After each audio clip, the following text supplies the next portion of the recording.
మహానటులు NTR, Anjali Devi, SVR, Kantharao ప్రధాన పాత్రధారులుగా జంపన దర్శకత్వంలో తెరకెక్కిన జనరంజక చిత్రం భట్టి విక్రమార్క 1960 సెప్టెంబర్ 28 అంటే 65 సంవత్సరాల క్రితం సరిగ్గా ఇదే రోజున విడుదలై శతదినోత్సవం జరుపుకున్న ఈ సినిమా ఎక్కడెక్కడ విడుదలైంది, ఎక్కడెక్కడ అర్థ శతదినోత్సవం జరుపుకుందో ఈ వీడియోలో చూద్దాం. ముందుగా రిలీజ్ సెంటర్స్ వివరాల్లోకి వెళితే Nellore Venkateswara, Chirala Bhavani, Tenali Swarajya, Guntur Saraswathi Picture Palace, Vijayawada Saraswathi Picture Palace, Machilipatnam Durgamahal, Gudivada Srinivas, Bhimavaram Minerva, Eluru Panduranga, Amalapuram Kamaleshwar, Kakinada Satyagowri, Rajahmundry Ashok Mahal, Visakhapatnam Vijaya, Vizianagaram Purna, Anakapalli Ramakrishna,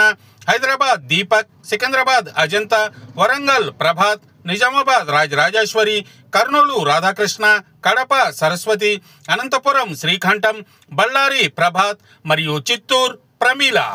ఇప్పుడు 50 రోజుల కేంద్రాల వివరాల్లోకి వెళితే Vijayawada Saraswati, Nellore Venkateswara, Tenali Swarajya, Guntur Saraswathi Picture Palace, Bandar Durga, Gudivada Srinivas, Eluru Panduranga, Bhimavaram Minerva, Rajahmundry Ashok, Amalapuram Kamaleshwar, Kakinada Satyagowri, Anakapalli Ramakrishna, Vizag Vijaya, Vizianagaram Purna, Hyderabad Deepak, Secunderabad Ajanta, Warangal Prabhat, Nizamabad Rajarajeshwari, Kadapa Saraswathi, Kurnool Radhakrishna, Bellary Prabhat, Chittoor Pramila.